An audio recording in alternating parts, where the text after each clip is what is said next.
Well, good morning, world.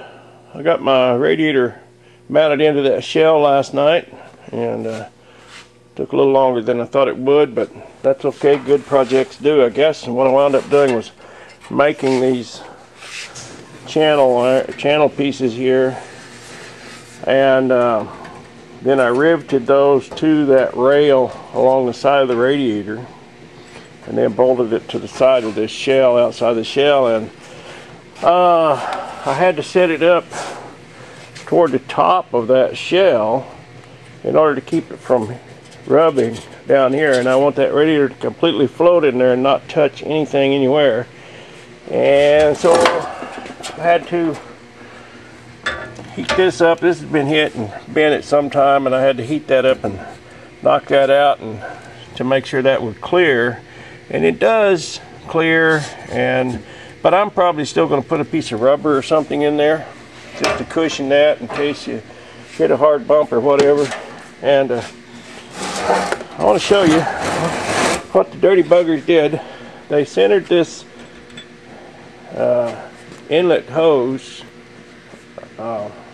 spout, but they didn't center the radiator fill spout, and it's offset, so it doesn't line up with the hole in the shell.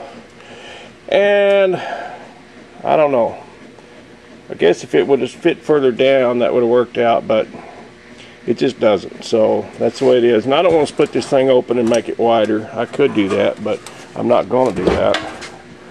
So I think what I'll do is probably I'll build some kind of a cover to go over this hole, and maybe so it flips up or whatever to fill it. And then this is going to sit on there anyway, because we're kind of going with the music theme with the shifter knob and all. I guess, I don't know, I'm shooting into the light. I don't know if you can see that, but anyway, that's an old microphone that I found, and that's going to be my hood ornament or my radiator cap cover, whatever. But yeah, there's the old radiator. Get back a little bit and take a shot of it there. Kind of like the looks of that, and there's room in the front of that. I'm kind of happy about that. At first I thought, well, that looks kind of weird because there's this gap in here, but I'm kind of in love with that old honeycomb radiator, and I'm going to see if I can't slice a piece off of that. I don't know, it's pretty thin. It may fit in there anyway, but I don't want to restrict the airflow on that. But at the same time, I'd like to have that honeycomb in front of that other radiator.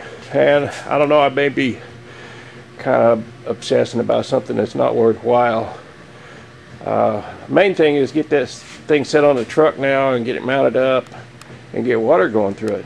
That's the important thing. We'll worry about honeycombs later on. Okay, see ya.